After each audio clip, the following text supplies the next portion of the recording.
शक्तीचा आहे. म्हणून फेमिनाईन एनर्जी आणि मस्कुलाईन एनर्जी दोघांचंही आराधना आवश्यक आहे. शिव आणि शक्ती अभिन्न आहे आणि असं म्हटलेलं आहे की शक्तीशिवाय शिव हा शिवासारखा असतो. बिना स्त्री ऊर्जा के पुरुष तत्व अधूरा और निष्क्रिय माना गया है. असं म्हणतात की ज्या घरी स्त्रीचा सन्मान होतो त्या ठिकाणी लक्ष्मी स्थिर असते. संस्कृत मधला तो श्लोक आहे की जहां नारी की पूजा होती है, नारी को सम्मान मिलता है, तत्रम देव वसती. आणि ज्या ठिकाणी स्त्रीचा अपमान होतो आणि स्त्रीने जर शाप दिला तर महाभारत झाल्याशिवाय राहत नाही. एखाद्याला बर्बाद करायचं असेल तर त्याला एका स्त्रीचा शाप जर मिळाला तर तो पूर्ण आयुष्यातून बर्बाद होऊ शकतो. म्हणून ही जी फेमिनाईन एनर्जी आहे, या फेमिनाईन एनर्जीवरचं आजचं वर्कशॉप आहे. स्त्री ऊर्जा.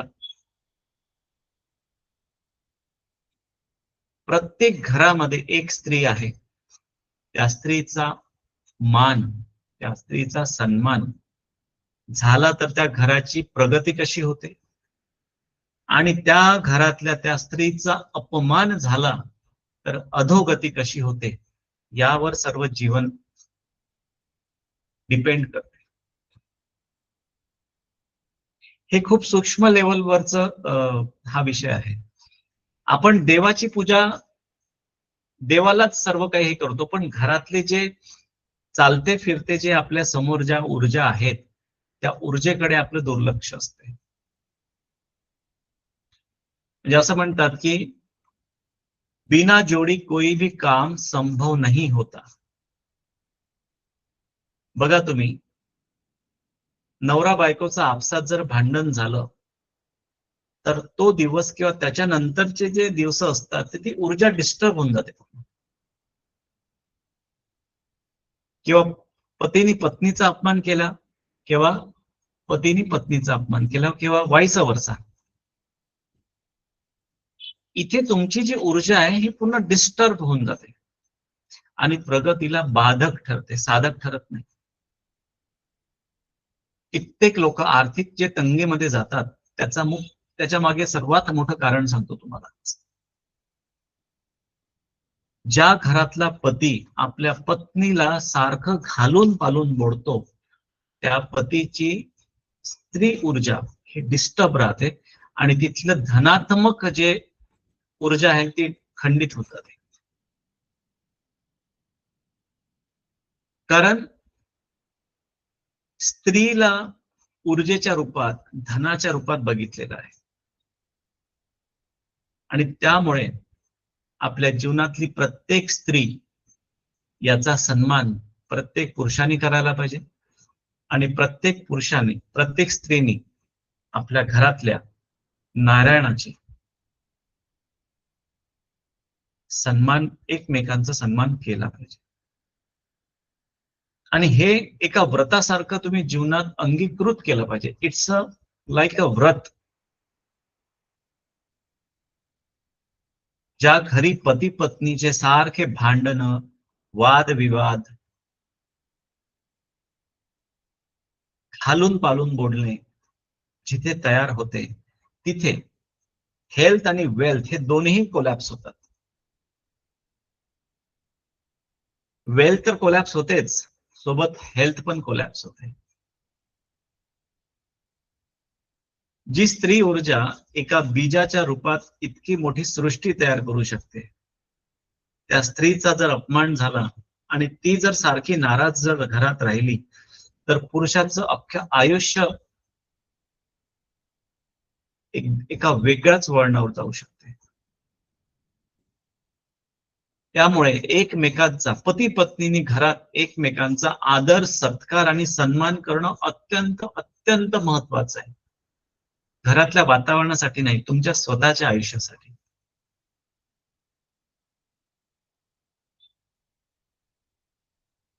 पतीने पत्नीला लक्ष्मीच्याच रूपात पाहिलं पाहिजे आणि पत्नीने पतीला नारायणाच्याच रूपात पाहिलं पाहिजे. काल आपण पाहिलं की ज्या दिदी काल आल्या होत्या त्यांनी सांगितलं ही गोष्ट. वाणी.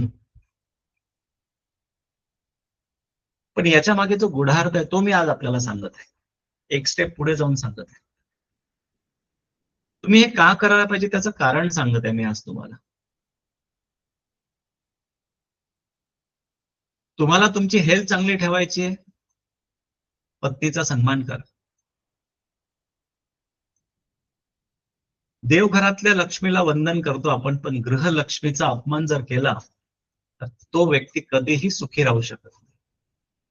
हे काळ्या दगडावरची रेष आहे.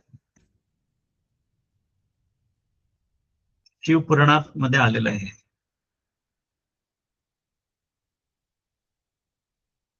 हा खूप महत्वाचा टॉपिक आहे आणि घराघरातले जे भांडण आहेत हे भांडणं क्षुल्लक कारणासाठी होतात, पण त्यामुळे घरातली जी ऊर्जा डिस्टर्ब होते त्यामुळे धनाचा, समृद्धीचा, भरभराटीचा दरवाजा बंद होतो, किंबहुना त्याला खीळ बसते. तुमच्याकडे येणार होते 1 कोटी रुपये, अरे पण तुम्ही त्या लक्ष्मीलाच नाराज करून टाकलं तर ते 1 कोटी येणार नाही आता घरात. तुमच्या घरात येणार होते 50 लाख, पण त्या लक्ष्मीलाच तुम्ही नाराज करून टाकलं. समाजातली प्रत्येक स्त्री ही लक्ष्मी आहे. प्रत्येक स्त्री ही वंदनीय आहे. प्रत्येक स्त्रीचा जर चुकून तुमच्या हातून एखाद्या स्त्रीचा अपमान जर झाला तर तो कधीही भरून निघू शकत नाही.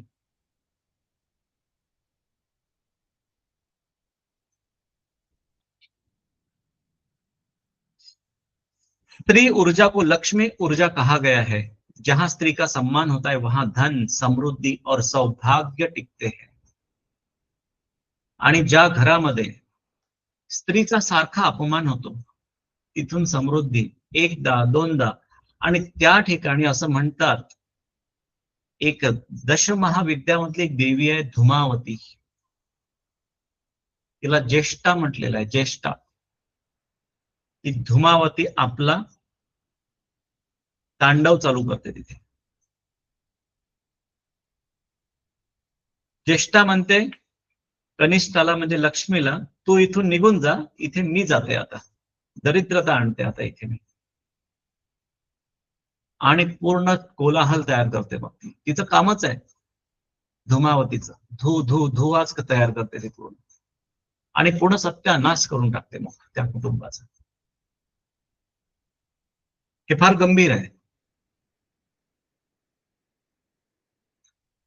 घरामध्ये आपण त्या फक्त मूर्तीची पूजा करतो, पण घरातलं वातावरण कसं ठेवायचं याच्याकडे कधीच आपण कटाक्ष टाकत नाही.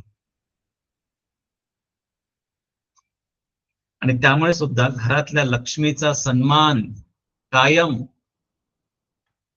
त्या सगळ्या पुरुषांना माझी हात जोडून विनंती आहे की घरातल्या स्त्रीचा कायम सन्मान करा. कायम. तीच लक्ष्मी आहे.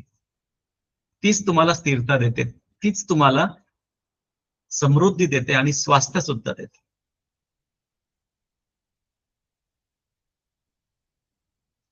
स्त्री केवल व्यक्ति ने एक ऊर्जा है.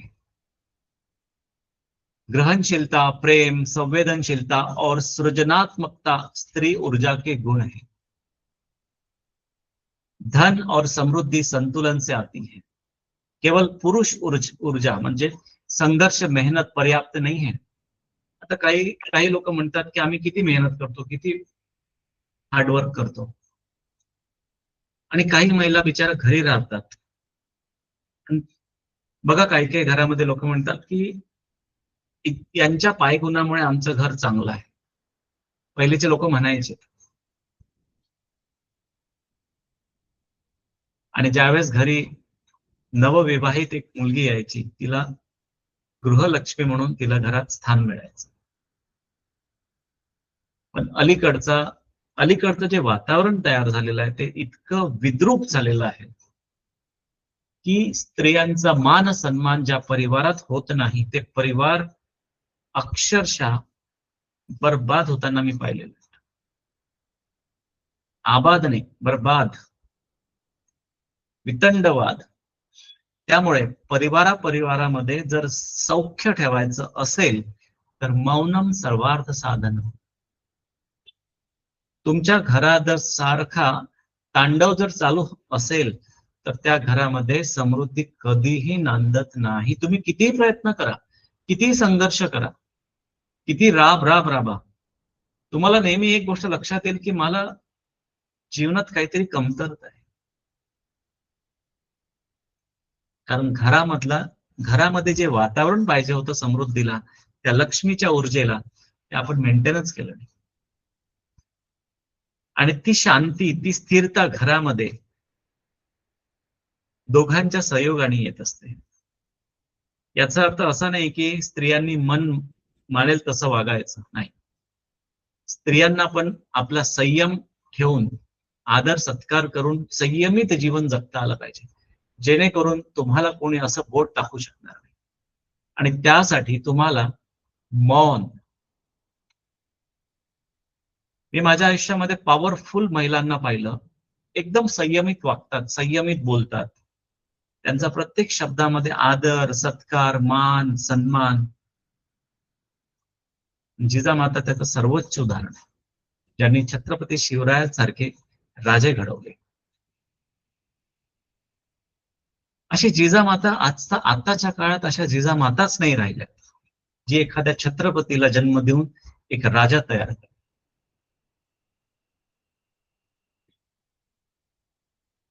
आणि ती जिजामाता घराघरात व्हावी असे संस्कार आपल्यामध्ये आपल्याला तयार करावे लागेल. एका दिवसाचं काम नाहीये ते, ही रोजची साधना आहे. रोज घरात संयम ठेवावा लागेल, वागताना, बोलताना, उठताना, बसताना. आपण काय करतो, संयमच घालून बसतो. पटकन आपण जे शब्द तोंडात येतात ते बोलून बसतो. आणि इथून घरातलं असं म्हणतात की मुंह से निकला हुआ शब्द और कमान से निकला हुआ तीर दोनों वापस नहीं आते. एकदा तुम्ही कोणाला एक जर थापड मारली, ती विसरल्या जाऊ शकते, पण शब्दाचे घाव हे कधीच भरल्या जात नाही. म्हणून शब्द हे कायम प्रेमाचे असावे, कायम नम्रतेचे असावे, कायम करुणाचे असावे, प्रेमाचेच असावे. घालून पाडून बोलायला काहीच वेळ लागत नाही, ते क्षणाचं काम आहे. पण सन्मानाने वागण्यासाठी खूप मोठी तपश्चर्या लागते, खूप मोठी तपश्चर्या लागते. आणि ही साधनेने ही स्थिरता प्राप्त होते. ही जी स्थिरता प्राप्त होते ही साधनेने होते, ध्यानाने होते. आणि तुम्ही विचार करा, एवढं सगळं करूनही तुमच्यावर जर कंट्रोल नाही आहे, तर प्रारब्धामधले जी संचिताची जी राशी आहे ती किती मोठी आहे याचा विचार करा तुम्ही. म्हणजे तुम्हाला जर मी म्हटलं की 100 पर्वत चाला आणि त्याच्यानंतर तुमचं हे सगळं मायनस होईल, तर तुम्ही थकून बसून जाल. 100 पर्वत. पण आपण आपल्या वागण्याने, बोलण्याने असे पर्वत रोज तयार करत आहे. म्हणजे मागच्या जन्माचा गाळ तर आहेच, पण या जन्मामध्ये पण आपण वागून वागून कसं गाळ तयार करत आहे त्या मूलाधार चक्रामध्ये. कर्म बीज तिथे पडत आहे मूलाधार चक्रात. ज्या दिवशी तुम्ही वाईट वागले त्या दिवशी ते कर्माचं बीज मूलाधार चक्रामध्ये पडलं. आणि कर्मबीज पडल्यानंतर त्याचा एकच सिद्धांत आहे की त्याचं फळ देणे. जसं तुम्ही 12वीची एक्झाम झाली, आता 10वी 12वीची, त्याचे बोर्डाचे निकाल आले. 4 महिन्यात निकाल आले, 3 महिन्यात आले. तर काही कर्माचे फळ हे 2 महिन्यात 3 महिन्यात मिळतात, आणि काही कर्माचे फळ हे 6 महिन्यानंतर मिळतात, काही वर्षभरानंतर मिळतात, आणि काही वार्धक्यामध्ये मिळतात. म्हणजे अंत जो होतो त्या व्यक्तीचा खूप खराब होतो. जो सारखा टच बोलत राहतो, हे साक्षात शिवाची वाणी आहे. जो आयुष्यभर लोकांना टच म्हणजे घालून पाडून बोलतो, त्याचा मृत्यू हा अतिशय वेदनादायक होतो. त्याला सारखे इंजेक्शन टोचल्या जातात, सारख्या सलाईनच्या बॉटल लावल्या जातात. तो मृत्यू करतो, मृत्यू त्याला मिळतो. कारण दैव त्याला सांगते की तुम्ही एवढ्याच वेदना दिल्या आहेत आयुष्यभर, आता त्या वेदना तुला सहन करायच्या. केव्हा? शेवटच्या क्षणाला. सगळं इथल्या हातावर इथेच द्यावं लागते, आणि त्यावेळेस तो मृत्यू मागतो आणि निसर्ग त्याचा हिशोब करत असतो सगळं. जीवात्मा जगत के नियम नावाचं एक पुस्तक आहे, तुम्ही निश्चित वाचा. त्या पुस्तकामध्ये त्यांनी सांगितलेलं आहे की जीवन जगत असताना तुम्हाला हे जे पृथ्वीवर जे पाठवले आहेत ना, ही तुमची परीक्षा आहे. या परीक्षेमध्ये तुम्हाला पास व्हायचं आहे. या परीक्षेमध्ये तुम्हाला संयम ठेवायचा आहे, आणि सर्वात जपून वापर करायचा आहे तुमच्या जिभेचा, वाणीचा. काल दीदीने सांगितलं की घर का महाभारत भी आप कर सकते हो, रामायण भी आप कर सकते, करना तो आपके हाथ में. क्या करना चाहते हो? एक वाक्य म्हटलं होतं फक्त द्रौपदीने, अंधे का लडका अंधा. त्या एका वाक्याने महाभारत झालं. एका वाक्याने महाभारत झालं.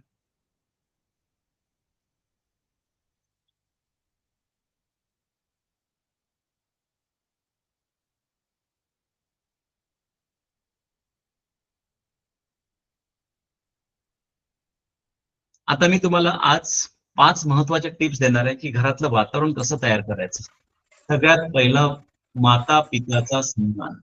प्रत्येक घरामध्ये जर जिवंत माता पिता सोबत तुम्ही राहत असाल, तर त्यांचा दोघांचा सन्मान हा अतिशय आवश्यक आहे. रोज त्यांच्या तुम्ही पाया पडलं पाहिजे घरातून जाताना.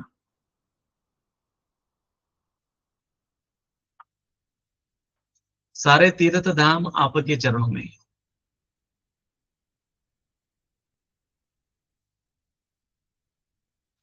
आणि घरामध्ये जर तुमची माता असेल, तर तिला कालीच्या रूपात म्हटलेलं आहे, ती शक्तीच्या रूपात आहे तुमच्या पाठीशी.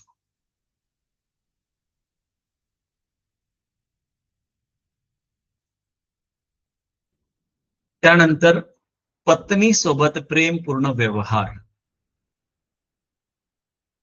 असं म्हटलं गेलेलं आहे की त्रिगुणात्मिका जी देवता आहेत त्या तुमच्या घरातच आहेत. तुमची आई म्हणजे महाकाली, पत्नी म्हणजे गृहलक्ष्मी म्हणजे महालक्ष्मी, आणि मुलगी किंवा समाजातल्या सर्व स्त्रिया म्हणजे महासरस्वती. ह्या त्रिगुणात्मका 3 देवीच्या रूपात आपल्या घरात त्यांचा आदर सत्कार सन्मान जर करत राहिलो, तर जीवनामध्ये कधीही कमतरता पडणार नाही. दर शुक्रवारला महालक्ष्मीचा दिवस येतो. त्या दिवशी तुम्ही एखाद्या गरीब महिलेची सहायता करू शकता. जे कुठलं काम आहे, एखाद्या गरीब महिलेची सहायता जरी तुम्ही केली तरी ती ईश्वराची सेवा मानल्या जाते, त्या महालक्ष्मीची सेवा मानल्या जाते. स्त्री शक्ती म्हणजे तुमची चंद्रनाडी, आणि पुरुष शक्ती म्हणजे तुमची सूर्यनाडी. आणि या दोन्ही नाड्या ज्यावेळेस बॅलन्स होतात, तर सुषुम्ना नाडीचा स्वर चालू होतो. म्हणजे आपल्या शरीरामध्ये पण 2 शक्त्या आहेत, स्त्री शक्ती आणि पुरुष शक्ती. दर शुक्रवारला घरातल्या ज्या लक्ष्मी आहेत, घरातल्या ज्या स्त्रिया आहेत, त्यांचा सन्मान व्हायला पाहिजे. देवाजवळचा लक्ष्मीला तर आपण मानतोच, पण घरातल्या लक्ष्मीला पण त्या दिवशी तुम्ही सन्मान द्या शुक्रवारला. कारण स्त्रीचा आशीर्वाद आणि श्राप दोनो शक्तिशाली मानल्या गेलेल्या आहेत. जर एका स्त्रीने तुम्हाला आशीर्वाद जर दिला, तुम्ही तुमच्या डोक्यावर जर तुमच्या आईने हात ठेवला, तर तुमचे न होणारे काम होईल.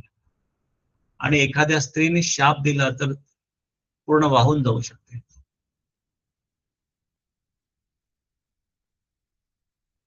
यामुळे सन्मान केवल नैतिकता नहीं बल्कि समृद्धि का आधार बताया गया है.